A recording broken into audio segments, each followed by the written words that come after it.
자, 오늘은 베드로 후서 강의 6번째 시간입니다. 이 베드로 후서는 교회 안에 침투해 들어온, 은밀하게 침투해 들어온 거짓 선생들의 위험성에 대해서 성도들에게 이제 경각심을 일깨워주는 그런 말씀입니다. 그래서 이제 요새 뭐 이단이라고도 하고, 뭐 적그리스도라고도 하고, 성경을 이야기하는 것 같은데 가만히 들어보면은 성경과는 전혀 다른 이야기를 하는 사람들이에요. 그래서 무슨 뭐 신천지나 정명석이나 꼭 이런 사람만 이단이 아닙니다, 여러분. 하나님의 말씀과 다른 이야기를 하는, 비슷한 것 같은데 가만히 들어보면 다른 이야기예요. 그래서 주의 진리의 말씀을 분명하게 알지 못하면은 구분을 하지 못해요. 구분을. 그래서 오늘 하나님께서 말씀을 우리에게 주신 이유는 이 말씀을 통해서 하나님의 진리의 말씀을 분명히 알고 신앙생활을 바르게 할 뿐만 아니라 이 거짓말하는 사람들을 구별해낼 수 있는 능력을 키우게 하기 위해서 하나님께서 말씀을 주신 거예요. 자, 우리 요한계시록을 주일 오후 예배 때 공부하고 있는데 13장에 보면 사탄이 마지막 때 이제 그 교회와 성도들을 공격해서 성도들을 쓰러뜨리는 무기 3가지, 전략 3가지가 나오죠. 첫째는 이제 환난과 핍박이고, 둘째는 유혹입니다. 경제적인 이런 것들을 통해서 인간을 유혹해서 쓰러뜨리는 것이고, 세 번째는 이제 이 거짓말하는 사람들을 통해서 미혹하는 거예요. 미혹. 성경 이야기를 하는 것 같은데 해석을 이상하게 해가지고 전혀 다른 이야기를 하는 사람들이. 그래서 미혹하는 거죠. 많은 사람들이 마지막 때 미혹된다 그랬어요. 미혹. 자, 오늘 본문에도 이제 이 말씀이 나옵니다. 이 베드로가 목회하던 이 시대에는 이제 그런 사람들이 떠돌아다니면서 교회마다 침투해 들어와 가지고 교인들을 이제 이렇게 사적으로 은밀히 만나면서 이런 이제 성경의 말씀과 다른 이야기들을 해가지고 성도들을 오염시키는 이런 일들을 했어요. 지금도 이제 그런 것들이 우리 사회에 많이 벌어지고 있습니다. 지난주에도 이제 구역장 공부 끝나고 하는데 한 구역장님이 저한테 그러셨어요. 아는 사람이 아마 신천지인가 봐요. 신천지가 이제 이 구원론에 대해서 다른 이야기를 막 하는 것에 대해서 인정 말씀을 하시는 걸 들었습니다. 그러니까 이제는 우리 옆에 그런 사람들이 있죠. 항상 우리 교인은 아니더라도 교회 바깥에 나가서 만나는 사람들이라든가 뭐 많이 있고요. 더 위험한 것은 이제 인터넷상에서 유튜브를 통해서 성경 강의를 한다고 하고 아주 자극적이고 흥미로운 제목을 붙여놓고 이제 사람들을 유인해가지고 듣게 하는 거죠. 이런 것은 이제 핸드폰을 없는 사람은 없으니까 주머니에 이단이 여기 수천 이단이 여기 들어가 있어. 잘못 눌러서 접속하면은 이단들이 오염되는 거예요. 이런 것들이 이제 우리 사회에 만연해 있습니다. 자, 우리는 마지막 시대를 살고 있는데 성경은 잠시 후에 살펴보겠지만은 마지막 시대의 도처에서 이단들이 나타나서 사람들을 미혹하는 일이 있을 것이라고 말하고 있습니다. 그러니까 여러분, 이단에 넘어가지 않으려면 어떻게 해야 돼요? 내가 뭘 믿는지는 분명히 알아야죠. 우리의 믿음은 맹목적인 믿음이 아닙니다. 우리 믿음에는 내용이 있어요. 내용이. 내가 무엇을 믿는지는 우리가 분명히 알아야 돼요. 그래서 성경을 배워야 되고 성경에서 도출된 건전한 교리를 공부해야 됩니다. 교리. 우리 교단에서는 이제 웨스터민스터 신앙 고백서라든가 이제 대소요리 문답 이런 것들을 총회 헌법에 보면 받아들여 가지고 성도들에게 이제 가르치도록 이렇게 문답식으로 돼 있죠. 아마 한 번씩은 다 공부해 보셨을 거예요. 우리 교회에서도 계속 가르쳐 가지고 건전한 교리는 성경은 아니지만은 성경을 해석해서 우리가 무엇을 믿는가에 대해서 가르쳐주는 하나의 우리의 정체성이라고 할 수가 있습니다. 근데 교리는 교단마다 다르기 때문에 우리는 우리 교단에서 가르치는 교리, 그 교리를 잘 배워야 되는 것이죠. 그래서 교리 공부를 열심히 해야 돼요. 이단에 넘어가는 사람들이 누구냐 하면은 하나님의 말씀과 교리를 알지 못하는 사람입니다.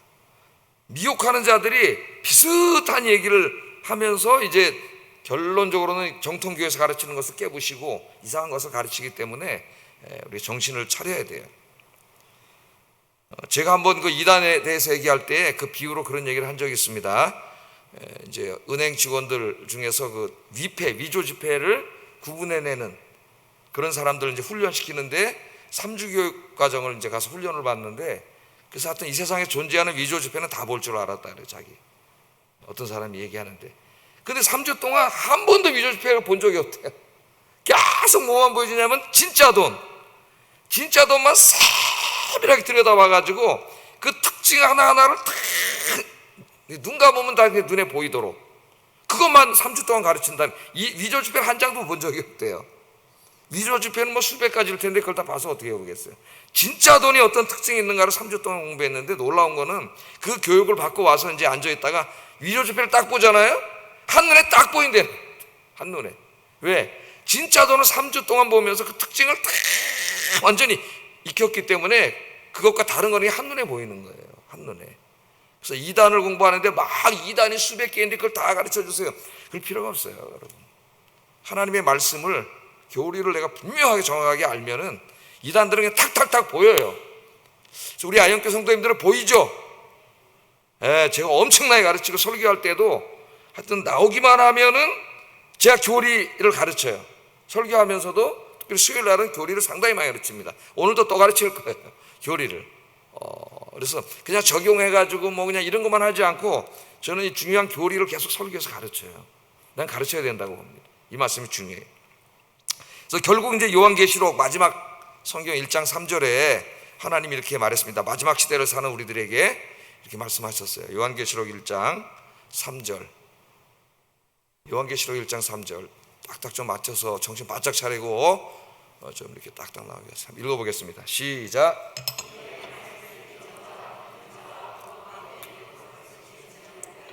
때가 가까움이라. 아멘. 이제 마지막 때는 누가 복 있는 사람이냐? 에? 돈 많은 사람, 뭐 돈이 많아가지고 막 이 세상을 즐기고 놀러 다니고 이런 사람이 복 있는 사람이 아니고 누가 복 있는 사람이에요? 예언의 말씀을 읽는 자. 성경 많이 읽으시죠? 에? 읽는 자, 또 지금 여러분 교회 오셔서 뭐 하고 있어요? 이 설교를 듣는 자. 듣는 게 더 중요합니다, 여러분. 읽는 것보다. 그래서 예배 참석하셔야 돼요. 듣는 자, 읽는 자, 그리고 읽고 들으면 뭐예요? 에? 머리만 커져요. 이상한 사람이 될 수가 있어요. 더 중요한, 그만큼 중요한 게 뭐예요? 그 말씀대로 사는 자예요. 사는, 이 삼총사입니다. 읽는 자, 듣는 자, 그 말씀대로 사는 자가 복 있는 자예요. 여러분들이 이런 의미에서 복 있는 자가 되시기를 주의 이름으로 축복합니다. 자, 베드로가 교회 안에 침투해 들어온 이제 그 시대 이단들에 대해서 이야기를 하고 있어요. 우리는 이제 우리 시대로 한번 적용을 해서 이렇게 적용을 해보겠습니다. 자, 1절 상반절에 보면은 그러나 백성 가운데 또한 거짓 선지자들이 일어났었나니 이와 같이 너희 중에도 거짓 선생들이 있으리라. 그러니까 있었나니는 과거잖아요. 그러니까 구약 시대부터 계속 거짓 선지자들이 있었다는 거예요. 거짓 선지자는 난 하나님의 말씀을 전한다고 하는데 실제로 하나님의 말씀이 아닌 걸 전하는 자들. 요즘 예레미야서를 공부하는데 그 예레미야서에 나오는 거짓 선지자들 같은 사람들이에요. 그 사람들이 구약 시대에도 계속 있었고 그 말이죠 지금. 그리고 지금 너희 지금 이 시대에 너희 가운데에도 거짓 선생들이 여전히 존재하고 있다. 그러니까 조심해야 된다. 조심해야 된다. 존재하고 있다. 그렇게 얘기하고 있습니다. 계속 활동할 것이라는. 그리고 마지막 때에도 우리 예수님은 마지막 때에 계속 거짓 선지자들이 도처에 활동할 거라고 말씀을 하셨어요. 자, 그럼 마태복음 24장 11절에 보면은 거짓 선지자가 많이 일어나 많은 사람을 미혹하겠으며. 그러니까 이 마태복음 24장은 정말 마지막 때에 일어날 일들을 가르치는 거죠. 마지막 때에 어떤 일들이 이루어질 것이냐, 예수님이 재림하시기 이제 가까이 왔음을 알려주는 시대의 징조들 여러 가지를 얘기합니다. 전쟁과 기근과 질병과 또 이 막 홍수나 해일에 의해서 막 많은 사람들이 죽고 이런 일들의 자연재해죠. 이런 것들에 대해서 쭉 얘기하는데 그 중에 하나가 뭐냐면 바로 이거예요. 거짓 선지자들이 많이 일어나. 마지막 지금 우리나라에 얼마나 많아요. 신문에 보니까 저도 잘 몰라요. 신문 보고 알았어요. 자기가 메시아라고 주장하는 사람이 50몇 명이 있다르잖아요 지금 우리나라에. 난 이만희하고 정명석이하고 몇 명밖에 없는 줄 알았더니 50몇 명이 있다래요. 50몇 명이. 그럼 뭐 밝혀진 사람이고 아마 여기저기 좀 지방 이런 데 숨어가지고 한 이단들이 막 엄청나게 많을 거예요. 우리 코로나 때 깜짝 놀랐습니다. 저도 십자가 걸어놓고 교회인데 이상한 치유 활동을 하는 교회들이 너무 많다는 걸 알고 깜짝 놀랐어요. 또 마가복음 13장 21절 22절 한번 읽어보겠습니다. 시작. 여기 있다 보라 저기 있다 하여도 믿지 말라. 거짓 그리스도들과 거짓 선지자들이 일어나서 이적과 기사를 행하여 할 수만 있으면 택하신 자들을 미혹하려 하리라. 심지어는 기적과 이사까지, 여기 그리스도가 있다 저기 그리스도가 있다 지금 굉장히 많잖아요. 심지어는 기적과 이사까지 행한다 그랬어요. 진짜 기적과 이사를 마귀가 행할 수도 있지만 거짓으로 눈속임으로 엄청나게 많이 하잖아요. 막 눈 감겨놓고 조명을 비치고 뭐 별짓을 다 해요, 여러분. 예? 이거 어리석은 사람들이 막 성령이 오셨다고 막 갑자기 환한 게 오니까 막, 예?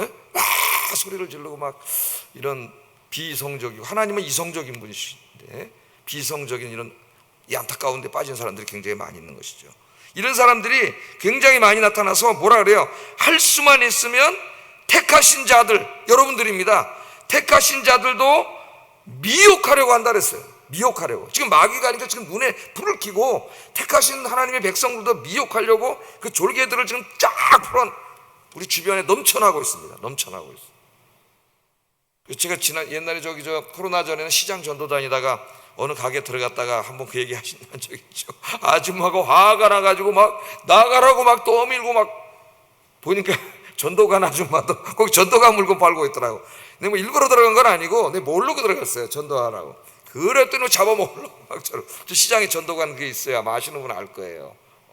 박태선 옛날에 60년대 박태선 장로가 타락해가지고 이단을 꾸려가지고 하늘에서 이슬 같은 막 은혜를 내린다 그래가지고 남산에 많은 그리스도인들이 이슬 받아 먹으러 갔다는 거 여러분 아십니까? 진짜로 갔어요. 교회 다니는 그 수많은 사람들이 남산에 이슬 은혜 받아 먹겠다고 인간이 그렇게 어리석어요. 예? 막 머리가 좋고 뭐 대학을 나오고 막 뭐 과학을 전공 다 그런 것 같죠? 저 원자력 발전소 만들 때 뭐 해요, 그 사람들이? 맨 처음에 고사 지내잖아요. 예? 과학자들이잖아요, 여러분. 최고의 과학자들 아닙니까? 근데 돼지가 대가리 갖다 놓고 여기 공사할 때 사고 안 나게 해달라고 고사 지내는 게 인간이에요, 여러분. 예? 사도 바울이 아테네에 가서 전도하는데 아테네는 최고의 철학의 도시고 지성의 도시인데 그 한쪽에는 우상이 딴 도시보다 더 많아. 그게 우리 인간의 군상을 그대로 보여주는 거예요. 한쪽으로는 지성과 과학을 갖춘 굉장한 것까지 그만하지만 인간은 아무것도 아니야. 바로 또 한쪽에는 미신 믿고 두려워하는 모습이 인간에게 다 있어요. 누구에게나. 그러니까 이단들이 이렇게 기승을 부리는 겁니다, 여러분. 자, 이 성경은 진리와 이단들의 거짓을 구분할 줄 알아야 된다고 우리에게 계속해서 오늘 말씀도 그렇고 강조하고 있습니다. 특별히 에베소 교회 성도들이 모범적인 성도들이잖아. 이런 부분에 있어서 에베소 교회 성도들은 이제 그 첫사랑을 잃어버려서 꾸중을 받았지만은 굉장히 잘하는 부분이 있었어요. 그것은 성경 진리와 교리에 능통했습니다. 능통. 아마 그러다 보니까 자꾸 그것으로 이제 굉장히 좋은 건데 그 자체는 그것으로 이제 자꾸 이렇게 다른 사람을 판단하고 평가하고 이런 나쁜 쪽으로 나와가지고 아마 사랑을 잃어버린 게 아닌가 그런 생각도 들어요. 제 생각에는. 그런데 그런 자체는 굉장히 훌륭한 것이죠. 근데 그 당시에 이제 이렇게 베드로가 지금 섬기는 교회 이단이 들어왔듯이 여기 이제 에베소 교회 이단이 들어왔어요. 니골라당이라고 하는 이단이 쳐들어왔는데 쫓겨났습니다. 목사에게 쫓겨난 게 아니고 교인들에게 쫓겨났어요. 교인들에게. 왜? 교인들이 너무 똑똑해. 하나님 말씀과 교리에 너무 잘 알아서 와서 딴소리 하니까 이게 이단이네. 쫓아내버렸어요. 그 계시록 2장 2절에 보면은 내가 내 행위와 수고와 내 인내를 알고 또 악한 자들을 용납하지 아니한 것과 자칭 사도라 하되 아닌 자들을 사랑하여 그의 거짓된 것을 내가 드러낸 것, 거짓된 것을 드러낸 것을 칭찬하고.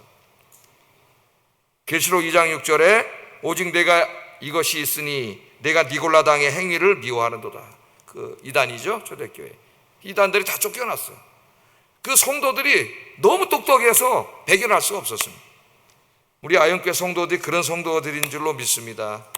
난 그렇게 믿어요. 그렇게 열심히 제가 가르치고 있어요, 지금도 하나님 말씀. 그래서 로마서도 하여튼 구역 예배 때는 쉽게 가르치라고 우리 구역장님들에게 이야기하고 중요한 것만 우리 구역장님들은 신학을 공부하고 있어요. 로마서 신학, 막 이런 신학자는 이런 얘기하고 저런 신학자는 저런 얘기하고 막 이렇게 제가 가르치고 있습니다. 자, 그래서 이 거짓 선지자들 우리 교회가 발도 못 붙이는 교회가 돼야 됩니다. 우리 교회도 와서 한 소리 했는데 교인들이 너무 똑똑해서 이거 이단 아니야? 바로 신고 들어와. 제가 옛날에 신고를 여러 번 받았어요. 이상하다. 우리 교인들이 딴소리를 한다. 그래가지고 그 당시에 이제 있던 목사님 두 분을 보내서 개인적으로 만나서 2명이었는데 이제 면담을 했더니 신천지인 게 확인이 됐습니다. 신천지가 들어와가지고 이제 다른 사람들 하려고 들어왔다가 우리 교인들이 보니까 또 이상한 해가지고 얘기해가지고 목사님들 제가 보내서 만났더니 고백을 하고 이제 안 와요. 그다음부터는 실제로 그런 경우가 있었어요. 그러니까 그래서 내가 그때 감사했어요. 우리 교회는 발을 못 붙이는구나. 우리 교회 안에는 할렐루야. 자, 그럼 이 거짓 선생들이 도대체 어떻게 하나님 말씀을 왜곡했느냐? 오늘 말씀에 보면은 이제 말씀에 국한해서 보면은 물론 초대교회에 이제 여러 가지 이단들이 있었지만은 오늘 말씀에 국한해서 보면은 이 거짓 선생들이 주님을 부인했다 그래. 주님을 부인했다. 그렇게 말합니다. 그들은 멸망하게 될 이단들을 가만히 끌어들여 자기들을 사신 주를 부인하고 임박한 멸망을 스스로 취하는 자들이라 이렇게 얘기하고 있어요. 그러니까 자기들을 사신 주님을 부인했다. 여러분, 자기들을 사신 주님이 뭐예요? 자기들을 사신 주님. 예수님께서 여러분을 사셨다는 거잖아요. 예? 우리가 속죄론을 배울 때 그렇게 이제 비유적인 말이죠. 그것은 예수님이 우리를 구원하시기 위해서 예수님 자신이 십자가에서 자신의 생명을 값으로 지불하고 우리를 구원하셨다. 그러니까 또 옛날에 어떤 신학자들이 그럼 누구한테 샀냐? 마귀한테 샀다. 또 이런 말도 안 되는 소리를 하는 사람이 있어요. 그건 하나의 비유예요. 그냥 비유. 그 생명값으로 우리들을 구원하셨다는 거죠. 그러니까 예수님 누구예요? 우리를 위해서 자기의 목숨을 희생하신 분이에요. 생명을 주신 분인데 이 이단들과 이단들에게 속은 자들이 그 예수님을 부인했다는 겁니다. 자기들을 위해서 목숨까지도 주신 예수님을 부인하는 지경에 이르렀다. 그렇게 이야기하고 있어요. 자, 이 주님을 부인한 것은 우리가 두 가지로 생각을 해볼 수가 있는데, 첫째는 예수님이 하나님의 아들이요 유일한 구원자임을 부정하는 것으로 나타났습니다. 예수님 유일한 구원자가 아니에요. 이게 요즘 이제 이런 류의 이단들이 많이 있습니다. 무슨 신천지 정명석 이런 이단이 아니라 이 정통신학 같이 보이는데 이단이 굉장히 많아요. 이 구원론에 있어서. 그래서 우리 시대에 이 구원론, 우리가 가르치는 구원론과 다른 이야기를 하는 사람들 좀 생각해 봐야 되는데, 자, 우선 가톨릭의 포용주의입니다. 가톨릭의 포용주의. 가톨릭은 이 구원론에 있어서 우리 개신교와 맞지가 않아요. 그걸 여러분이 아셔야 됩니다. 가톨릭은 예수 그리스도의 속죄의 죽음으로 모든 인류가 구원받는다는 건 믿어요. 맞아요, 안 맞아요? 그렇죠. 예수 그리스도께서 우리를 위해서 십자가에서 죽으셨죠. 속죄의 죽음을 하셨기 때문에 구원받는다는 거는 그것까지는 똑같습니다, 우리하고. 그런데 이제 뒤가 좀 달라요.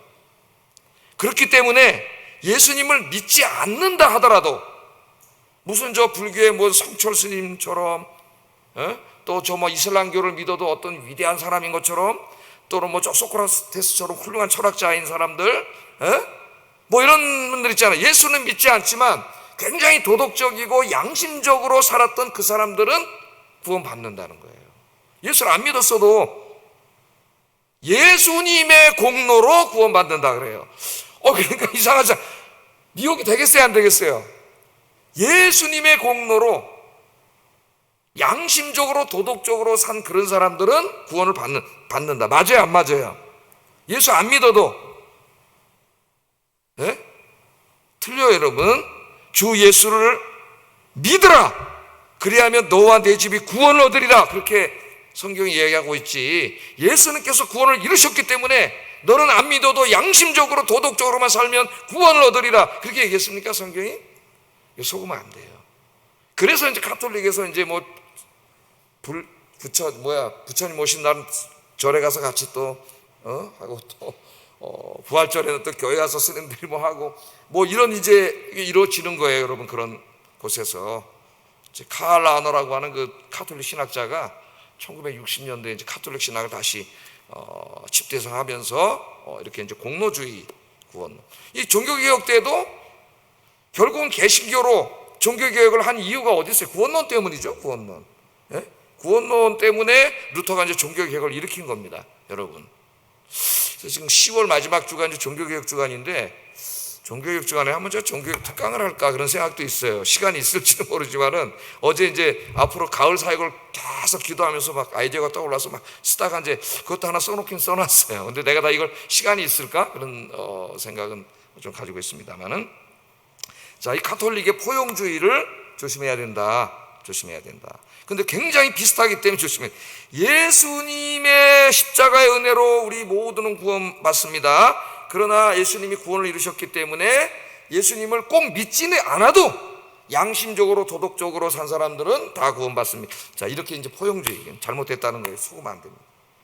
자, 두 번째, 예수 믿지 않아도 예수님께서 십자가에서 다 구속을 이루었기 때문에 결국은 모든 사람이 다 구원받는다는 거예요. 이건 가톨릭보다 하나 더 나간 거죠. 양심적으로 살았던 어쨌든 하여튼 예수님이, 하나님이 은혜와 사랑이 풍성하셔서 외아들까지 보내주셔가지고 예수님이 십자가에서 모든 죄를 짊어지시고 딱 돌아가셨기 때문에 이제는 모든 사람이 그냥 구원받는다. 이건 이제 유니버설리즘이라 그래. 보편구원론. 지금 이 서양 신학에서 이 보편구원론을 주장하는 신학이 굉장히 많이 나오고 있습니다. 이제 좀 있으면 아마 교회로 침투해 들어올 거예요, 우리 젊은이들. 지금까지 이제 신학이나 자유로운 신학 쪽에서만 머물고 있지만은 이제 곧 젊은이들 머릿속에 다 들어올 겁니다. 이것도 굉장히 또 미혹되잖아요. 예수님 십자가에서 다 구원을 이루셨기 때문에 결국 모든 사람이 구원받는다. 아니, 하나님이 외아들을 주시기까지 이렇게 큰 사랑을 베푸시고 은혜로우신 하나님인데 어떻게 한 사람을 영원히 지옥에서 고통받게 할 수가 있느냐? 하나님의 사랑과 맞지 않는다는 거예요. 이렇게 주장을 합니다. 뭐 그런 여러 신학자들이 있어요. 뭐 이제 우리 신학에서 보면 칼바르트라든가 몰트만이라든가 이런 신학자들이 있어요. 독일의 신학자들이 그런 주장을 합니다. 조심해야 됩니다, 여러분. 헷갈릴 수가 있어요. 세 번째, 이제 이것은 우리 지성사회에서 지금 굉장히 대두되고 있는 것인데, 예수님만이 구원에 이르는 유일한 길이 아니라는 거예요. 예수 믿으면 구원 받는다, 부정하지 않아요. 오케이. 그러나 예수님이 only way가 아니에요. only way가 only way to God. 우린 그렇게 믿잖아요. 유일한 길이잖아요. 유일한 길이 아니에요. 이슬람교에도 구원이 있고 불교에도 구원이 있고 모든 종교 다 구원이 있어요. 이 사람들이 비유로 들은 말이 저 북한산을 봐라. 북한산의 정상은 하나지만은 북한산을 올라가는 길은 많다 이거예요. 하나님이 한 분 계시지만은 예수님을 믿는 길은 가장 좋은 방법이지만 길이 많다는 거예요. 이게 이제 우리 오늘날 지성사회 속에서 퍼지고 있는 종교다원주의라고 하는 21세기의 최고의 이단은 종교다원주의예요. 종교다원. 좀 배웠다, 공부했다고 하는 사람들에게 퍼지고 있습니다. 그러니까 그렇게 주장을 하니까 그 사람들이, 신학자라고 하는 사람들이 우리 복음주의 교회가 굉장히 옹졸해 보이잖아. 그죠? 예수님만 믿어야 구원받는다 그러니까 앞으로 계속 몰릴 거예요. 그렇게 이단들이 이렇게 몰아갑니다. 사탄이 몰아갑니다. 자, 제가 지금 몇 가지 얘기했어요. 가톨릭의 포용주의 얘기했고, 그 다음에 보편구원론 이야기했고, 종교다원주의 이야기했죠. 그 다음에 아예 그냥 이건 뭐 우리가 미혹될 건 없습니다. 예수님이 그냥 한 사람의 모범적인 인간이지 하나님일 수 없다. 하나님일 수 없다. 한동안 중앙일보에서 어떤 사람, 백성홍가 하는 기자가 계속 신이냐 인간이냐 그래가지고 연재를 하는 것을 제가 알고 있는데, 그냥 모범적인 인간이에요. 그래서 이제 저같이 신약을 공부한 대부분의 서양 신학자들이 지금 그런 주장을 하고 있어요. 이제 그런 데 대해서 제가 가끔 말씀드리는 영국의 신학자인 톰 라이트가 이제 예수 그리스도가 하나님의 아들, 구원자임을 밝히는 책들을 이제 막 써냄으로써 학문적으로도 탁월하기 때문에 이 자유주의자들 다 잠재워 놨어요. 꼼짝도 못해 지금. 학문적으로 상대가 되지가 않아. 공부한 양이. 그래서 톰 라이트를 책을 읽으면은 저는 눈물이 나와요. 야, 정말 신학 공부하기가 어려웠는데 이런 분을 하나님 주셔가지고 그들이 연구하는 그 똑같은 역사와 언어와 그런 역사 비평적인 방법으로 예수님이 하나님의 아들임을 밝히는 이런 책들을 지금 계속 써내고 있잖아요. 그래서 여러분, 우리 속으면 안 됩니다. 구원에 이르는 유일한 길은 예수 그리스도. 예수님께서 누구예요? 하나님의 아들이시고 그의 생명을 십자가에서 주심으로, 속죄의 죽음으로 우리 모두를 구원해 주신 분. 그런데 예수님이 십자가에서 구원을 이루셨다고 해서 모든 사람이 자동적으로 다 구원받는 게 아닙니다. 여기서 이제 이단이 생겨나는 거예요, 여러분. 다 구원받는 게 아니에요. 그것을 인정하고 예수 그리스도를 나의 구주로 영접하고 믿는 사람만이 구원을 받는 거예요. 그러니까 사도 바울이 전 세계로 돌아다녔죠. 예수 믿고 구원받으라고. 예수님이 다 이루셨기 때문에 자동적으로 구원받거나 양심적으로 산 사람 구원받는다면 왜 땅끝까지 이르러 복음을 증거하라고 예수님이 말씀을 하셨으며, 왜 사도 바울과 사도들이 그 땅끝까지 인도까지 저 멀리까지 다 돌아다니면서 복음 전하다 순교를 하셨겠어요, 여러분. 이 두 가지가 충족돼야 구원을 받습니다. 예수님이 다 구원을 이루셨지만 중요한 것은 내가 개인적으로 예수 그리스도를 영접해야 돼. 그러나 내가 예수를 믿는 그 믿음의 행위도 전적인 뭐예요? 하나님의 은혜. 내가 나를 봐도 하나님의 은혜. 이건 인간으로서는 믿을 수가 없어요. 죽은 자가 다시 살아나고, 우리도 죽었다가 다시 부활하고 영생을 얻고, 인간의 이성으로는 뭐 도저히 이해가 되지 않는 이야기예요. 무슨 신화 같은 이야기. 근데 내가 이걸 믿고 목사까지 됐어요. 그래서 내가 감사하는 거예요. 이거는 내가 믿은 게 아니구나. 누가 믿게 해주신 거예요? 하나님께서 믿음을 주신 거예요. 여러분도 마찬가지예요. 전적인 하나님의 은혜인 줄로 믿습니다. 감사하세요. 감사. 이것 하나만 해도 평생 감사. 눈만 뜨면 감사. 자, 그 다음에 이렇게 이제 교리적인 이단은 아니라 할지라도 예수님의 가르침을 말과 행동으로 부인할 수가 있어요. 말과 행동으로. 여러분의 말과 여러분의 행동은 예수님의 가르침대로 순종하고 있습니까? 이건 심각한 문제가 될 수가 있습니다. 우리에게 해당되는 일이기 때문에 그것도 주님을 부인하는 게 돼요. 예를 들면 베드로를 한번 생각해 보세요. 베드로가 가이사랴 빌립보 지방에서 위대한 신앙 고백을 합니다. 예수님이 사람들이 날 누구라 하더냐 하니까 뭐 엘리야라고 하는 사람도 있습니다. 에레미야라고 하는 사람도 있습니다. 그럼 너희는 그런 소리 하지 말고 너는 나를 누구라 생각하느냐? 그랬더니 주는 그리스도시요 살아계신 하나님의 아들입니다. 엄청난 신앙 고백을 했죠. 예수님이 너무나 기쁘셔가지고 이 신앙 고백 위에 내가 교회를 세운다 그랬어요. 하나님의 교회는 주 예수 그리스도를 믿는 자기의 구주로 받아들인 사람들의 신앙, 그런 신앙 고백을 한 사람들 위에 세워지는 거예요. 교황 위에 세워지는 게 아닙니다. 그 베드로를 인간 베드로를 해석한 사람들이 카톨릭이고, 그래서 일대 교황이 베드로고 그 다음부터 교회는 교황이 왕이 되는 거예요. 하나님의 자리를 차지하고. 개신교는 뭐가 달라요? 그 베드로가 아니라 베드로의 신앙 고백이 중요합니다. 베드로와 같은 신앙 고백을 한 모든 사람들, 그 사람들이 한 사람 두 사람 이상이 모이면 예수님이 그것이 뭐라 그랬어요? 교회가 돼요. 내가 그들과 함께하고 거기 에클레시아, 교회가 세워지는 거예요. 교회가 시작되는 거예요. 거기에서. 자, 이 엄청난 고백을 했습니다. 예수님 칭찬을 해주셨는데, 그래서 이제 예수님이 꼭 잠시 후에 설교를 하시면서 내가 이제 조금 있으면은 바리새인과 대제사장들에게 붙잡혀가지고 십자가에서 내가 죽게 된다는 이야기를 처음으로 하십니다. 그랬더니 베드로가 깜짝 놀라가지고 예수님을 막 붙잡으면서 항의를 했다니, 항의를. 절대 죽으면 안 됩니다.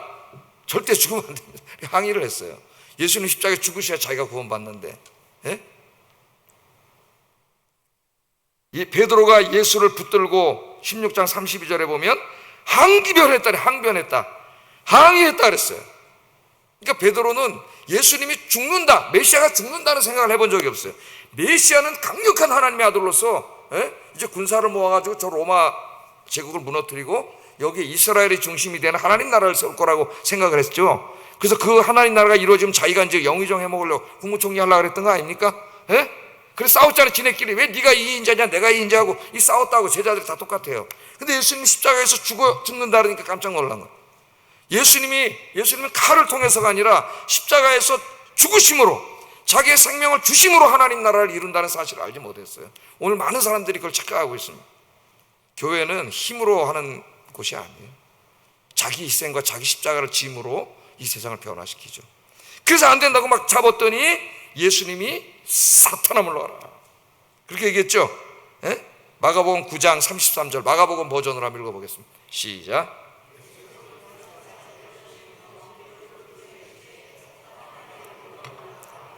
하나님의 말을 생각하지 아니하고 도리어 사람의 말을 생각하는도다 하시고, 이 위대한 고백을 했던 베드로의 입에서 잠시 후에 사탄의 말을 했다는 거예요. 그러니까 굉장히 두려운 겁니다, 여러분. 우리의 입이 이 입으로 주의 말씀을 전하기도 하고 찬송을 부르기도 하고 기도도 하는 이 입으로, 그 신령한 입으로 나도 모르게 사탄의 도구가 될 수도 있다는 거 알아야 돼요. 예수님의 가르침과 다른 악한 말을 확 함으로써 사탄의 도구가 될 수도 있다. 이거는 우리에게 해당되는 이야기이기 때문에 우리가 잘 명심해야 됩니다. 그래서 아침마다 어떻게 기도했어요? 내 입에 파수꾼을 세워주세요. 여러분, 진실한 성도는 그렇게 기도하시죠. 아침마다 내 입에 파수꾼을 세워주셔서 입으로 범죄하지 않게 해주세요. 여기 성령의 파수꾼이 딱 서 있으면 나쁜 말이 나오려고 하다가 보초가 딱 지키니까 못 나올 거 아니에요. 쑥 들어갈 거 아니에요. 그래서 아침마다 기도하세요. 내 입술이 성령의 도구로만 쓰여지게 하시고 오늘도 사탄의 도구로 쓰여지지 않게 해주세요. 기도하셔야 돼요. 또 하나 이제 대표적인 야고보와 요한, 이런 상태에 있었기 때문에 항상 뭐 했습니까? 예수님 찾아가 가지고 당신의 나라가 임할 때에 하나를 오른편에 하나를 왼편에, 심지어 여기는 엄마까지 찾아와 가지고 인사청탁을 했습니다.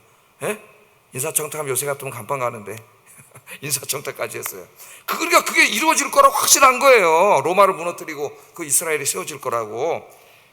그 마가복음 10장 35절 37절, 세베대의 아들 야고보와 요한이 주께 나와 여짜오되 선생님이여 무엇이든지 우리가 구하는 바를 우리에게 하여 주시기를 원하옵니다. 이르시되 너희에게 무엇을 하여 주기를 원하느냐? 여짜오되 주의 영광 중에서 우리를 하나는 주의 우편에 하나는 좌편에 앉게 해주세요. 예수님은 그렇게 따라다녔지만, 예수님이 그렇게 희생과 겸손을 가르쳤지만 이들의 마음속엔 그게 없어요. 이 순간 야고보와 요한의 생각과 말과 행동은 성령의 말과 행동이 아니라 사탄의 도구가 된 거예요. 사탄의 도구가. 겸손과 섬김과 희생은 어디로 가고 자기가 군림하려는 거죠. 으뜸이 되려고 하는 것이죠. 교만해진 거예요. 교만이 마음에 들어가면은 사탄의 도구가 됩니다. 그래서 우리 예수님이 이렇게 말씀하셨어요. 마가복음 10장 38절에 예수께서 이르시되 너희는 너희가 구하는 것을 알지 못하는도다. 내가 마시는 잔을 너희가 마실 수 있으며 내가 받는 세례를 너희가 받을 수 있느냐? 누가 하나님의 우편에 좌편에 서게 됩니까? 주님이 마시는 잔을 마시는 자예요. 주님이 마시는 잔이 뭐예요? 십자가에서 죽는 거예요. 주님을 위해서 목숨을 바치는 자. 내가 욕심을 내고 교만해진다고 그 자리에 올라가는 게 아니에요. 겸손하게 희생적으로 헌신적으로 섬기면서 자기 자신을 주님을 위해 바치는 자에게 하나님이 그 자리를 주실 거라래요. 나중에 여기 야고보는 이제 사도행전에 보면은 순교하죠. 주님의 자신 주시는 잔을 마십니다. 내가 마시겠다 그랬거든. 그래서 이제 12제자 중에 최초의 순교자가 돼요. 그래서 이제 순교자 영광을 누렸습니다. 사도 요한은 우리 요한계시록 공부하고 있잖아요. 순교하지 않은 유일한 제자입니다. 늙어서 죽기까지 복음을 전하다가 그렇게 죽은 사람 사도 요한이고, 이 형제 사도 요한, 야고보는 이제 순교했어요. 나머지 모든 제자들도 이 말씀을 듣고 결국은 주님을 위해서 다 순교한 그런 제자들이 됐습니다. 자, 이처럼 이 베드로와 야고보와 요한과 같은 이런 사람도 그 위대한 신앙 고백을 하고 위대한 행동을 했던 그 사람들도 순간 그들이 기도하지 않으면 그들의 입과 행동이 사탄의 도구로 사용되면서 주님을 부인하는 행위와 말을 할 수 있다는 것을 우리가 명심을 해야 돼요. 명심을. 그래서 늘 기도하시는 여러분들에게 주의 이름으로 축복합니다. 기도하지 않으면 어쩔 수 없어요. 마귀가 우리 타락한 육신을 통해서 역사하기 때문에. 자, 그래서 이 이단 거짓의 사람들의 첫 번째 특징은 이와 같이 주님을 부인하는 것으로 교리적인 것을 부인하든지 아니면 말과 행동으로 예수님의 가르침을 부인하는 것으로 나타난다. 두 번째, 이 거짓 선생들에 보면은 금방 구분할 수 있는 게 있다는 거예요. 그게 뭐냐면 그들의 비도덕적인 삶입니다. 비도덕적인 삶. 여러분, 우리나라에 이단들 보면 다 생활이 어때요? 삶이 엉망진창이잖아요. 음란에다가 막 그 돈에다가 막 돈과 여자가 다 얽혀 있는 사람들이 있지 않습니까? 근데 어리석은 사람들이 그걸 보면서도 믿는단 말이에요. 자, 베드로후서 2장 2절 한번 읽어보겠습니다. 시작. 베드로후서 2장 2절 시작. 진리의 도가 비방을 받을 것이요, 그렇게 말하고 있습니다. 여럿이 그들의 호색하는 것을 따른다 그랬어요. 호색한다. 자, 쓰지 않는 말을 했습니다. 호색한다. 호색한다. 이 호색한다는 말은 제가 저기다 써놨죠. 아셀제이아라는 말을 번역한 것으로서 이것은 직역하면 이렇게 더럽다는 말, 더러운, 수치스러운 그런 뜻이에요. 더러운, 수치스러운 그런 뜻입니다. 자, 도덕적으로 더럽고 수치스러운 모든 행동을 말해요. 근데 그러다 보니까 이제 더럽고 수치스러운 죄라고 얘기할 때는 주로 이제 시대 사람들이 음란을 말해요. 음란. 그래서 성적인 범죄로 많이 쓰여요, 성경에서. 그러나 이것을 그렇게 좁은 의미로만 볼 필요는 없다고 생각합니다.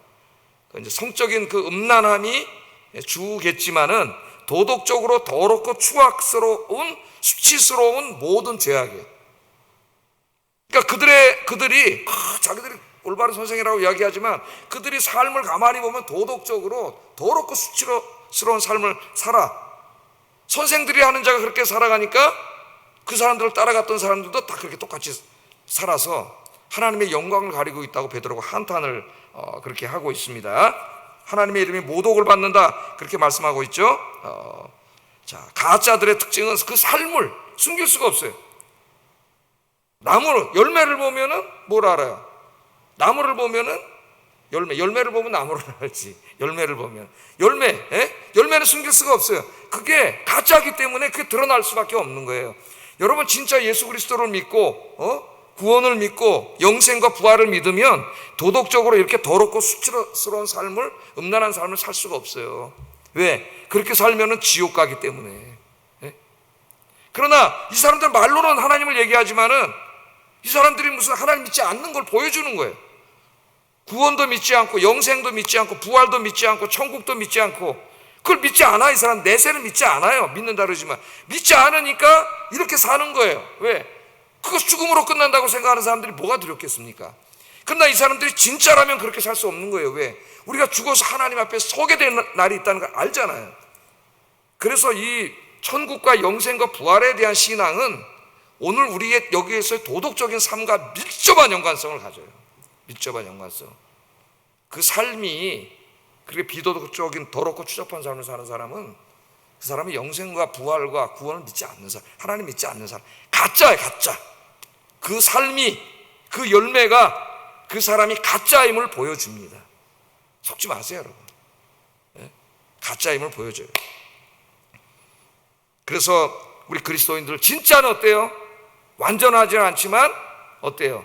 도덕적으로 더럽고 수치스럽고 추잡한 그런 삶을 살지 않고 의롭고 거룩한 삶을 살려고 하고, 이번 주일 주보 공과처럼 사도 바울이 조그만 죄에도 괴로워하고, 오라 나는 공고한 사람이 괴로워하잖아. 그 윤동주 시인은 서시라는 시에서 뭐라고 그랬어요? 잎새에 있는 바람에도 나는 괴로워했다.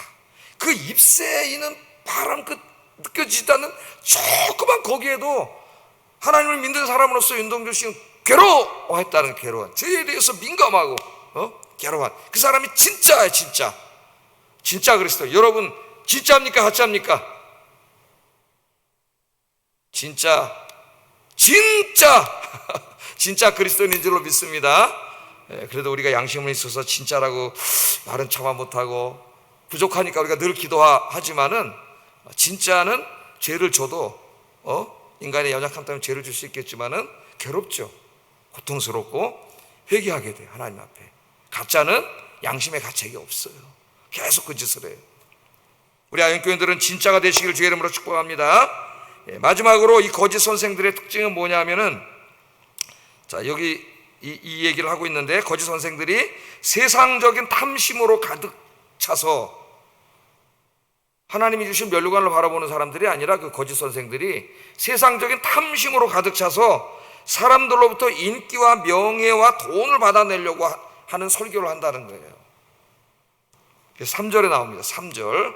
거짓 목사들을 잘 구별해내야 돼. 한번 읽어보겠습니다. 시작.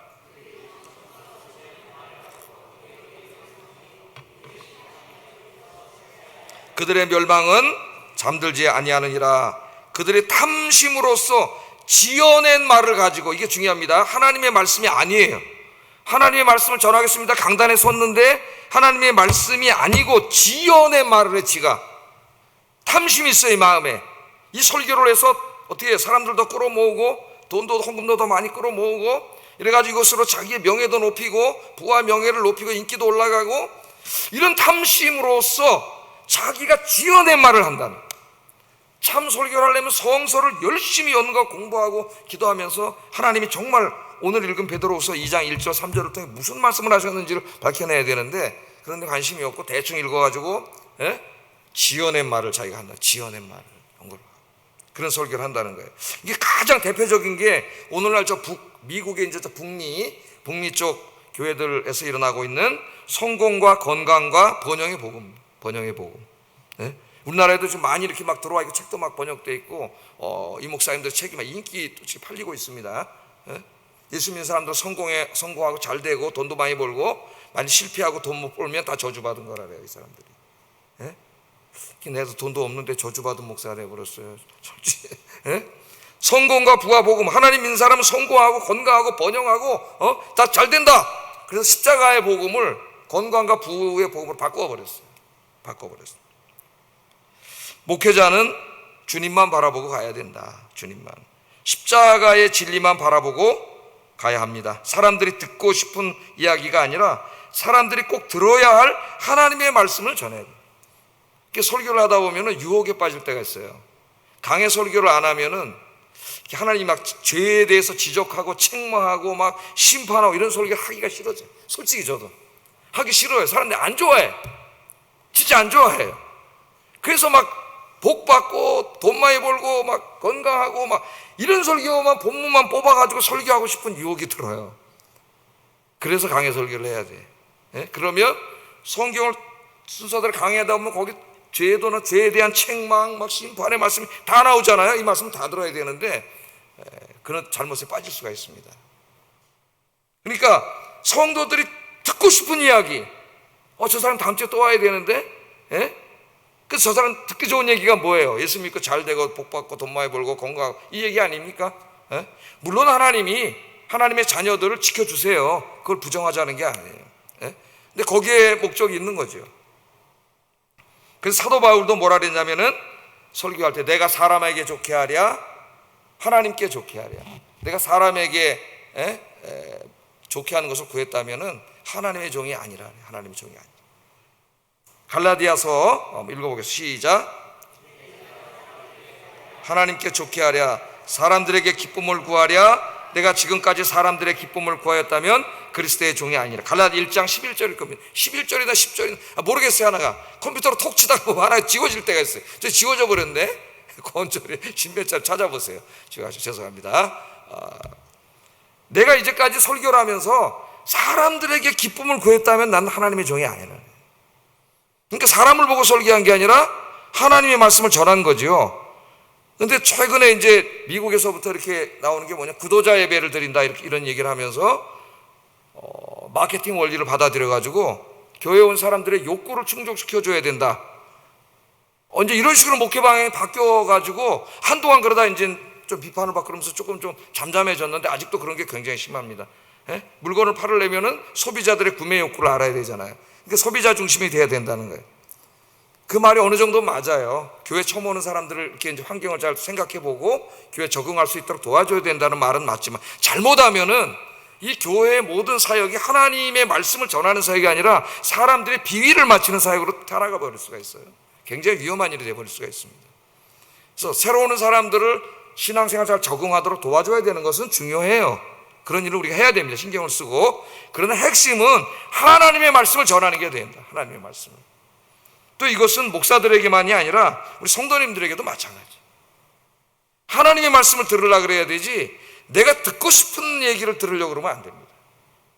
듣고 싶은 얘기를 들으려고 하면 안 돼요.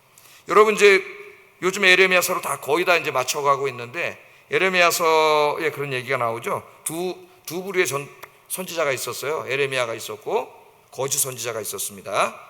진짜 선지자는 몇 명 되지 않았어요. 에레미야 한 두세 명 더 있었고 나머지는 다 몇백 명이 다 거짓 선지자예요. 근데 그 당시에 이제 예레미야 시대에 유다와 예루살렘이 하도 우상 숭배와 죄를 져가지고 하나님의 심판이 이제 코앞에 와 있습니다. 심판의 불이 여기 있어요. 이제 떨어지기 일보 직전에 하나님이 사용하시는 도구는 바벨론이란 나라예요. 느부갓네살이 들어와서 다 멸망시킬 거예요. 하나님이 이제 그렇게 안 하시려고 회개할 기회를 주시려고 예레미야를 보낸 거죠. 그래서 예레미야가 와서 말씀을 전하는데 그들의 죄와 우상 숭배에 대해서 맹렬하게 지적하고 책망을 합니다. 예? 그리고 회개하라고 촉구해요. 회개하고 하나님께로 돌아오지 않으면 하나님이 바벨론을 통해서 멸망시킨다. 곧 멸망할 거다. 이런 메시지를 막 전합니다. 매일 전에 예레미야가 40년을 사역을 했어요. 나중에 망한 거 빼더라도 매일 나가서 그렇게 설교를 했어요. 사람들이 막 귀를 막고 듣기 싫어해. 왜? 예레미야가 설교하는데 자기들이 짓는 죄에 대해서 매일 지적을 하고 있거든. 막 듣기 싫어가지고 고향 사람들이 예레미야를 죽여버리려고 했어요. 다시는 우리에게 그런 설교하지 말라 그랬어요. 예? 다 망한다. 말이 되느냐. 근데 이쪽에 거짓 선지자들이 있습니다. 수백 명이. 그 사람들이 뭐라고 설교하냐. 그런 설교를 하지 않아요. 죄에 대해서 하나도 설교하지 않아요. 하나도 책망하지 않아요. 여러분 걱정 마세요. 예레미야는 가짜입니다. 하나님이 우리 지켜주십니다. 예? 우리가 바벨론하고 싸우면 이깁니다. 여기는 평강과 번영과 부흥, 하나님의 복만 있습니다. 이렇게 설교를 하는 거예요. 하나님 심판이 지금 여기 와 있어요. 회개하지 않으면 끝이에요. 그런데 이 사람들이 거짓말하는 거예요. 그 선지자도 하나님이 보낸 선지자들이 아니에요.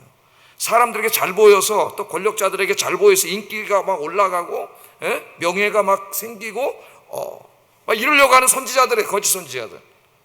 사람들이 어느 설교를 좋아할 것 같아요, 여러분?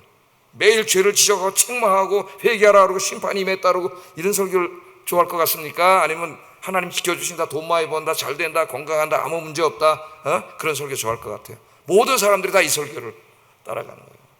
그게 얼마나 위험한 건지 모르고, 그렇게 따라감으로 말미암아 어떤 일이 벌어져요?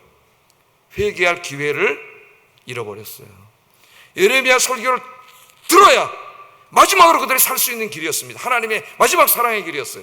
그런데 가짜 설교를 듣는 바람에 하나님 복을 주신다 그러니까 이 죄 이거 하나님이 아무것도 얘기 안 하신다 그러니까 회개할 수 있는 기회를 잃어버린 거예요. 그리고 그걸 쫓아가다가 결국은 바벨론 느부갓네살이 와서 몰살을 당해버렸잖아요. 몰살. 하나님의 큰 심판을 받고 말았습니다, 여러분. 그래서 목사도 사람 눈치 보지 말고 하나님의 말씀을 증거하려고 힘써야 돼요. 성도들이, 사람들이 듣고 싶어하는 설교를 해야지가 아니라 저들이 꼭 들어야 될 진짜 하나님의 말씀을 전해야 되고, 우리 성도님들도 내 귀를 간지럽게 해주는 설교가 아니라 진짜 하나님의 말씀을 들으려고 하는 우리 아이께 성도들이 되시기를 제 이름으로 축복합니다. 기도하겠습니다. 기도하겠습니다. 말씀을 생각하면서 하나님의 진리의 말씀에 굳건히 서기 위하여 예배와 성경 읽는 일에 더욱 힘쓰게 하소서. 예배 참석해서 말씀 듣고 성경 읽어서 진리의 말씀에 굳건히 서게 하소서. 이게 여러분 기도 제목이 돼야 돼요. 두 번째, 하나님의 자녀로서 의롭고 거룩한 삶을 살아감으로 온 세상의 십자가의 구원의 빛을 환하게 비추는 삶이 되게 하소서. 내가 엉터리로 살아서 하나님의 이름이 망령되일 것지 않고 하나님의 영광이 드러나도록 기도하세요. 세 번째, 탐욕을 자극하는 인간의 말이 아니라 하나님의 말씀을 전하고 듣는 일에 더욱 힘쓰는 목회자 성도가 되게 하소서. 기도하겠습니다.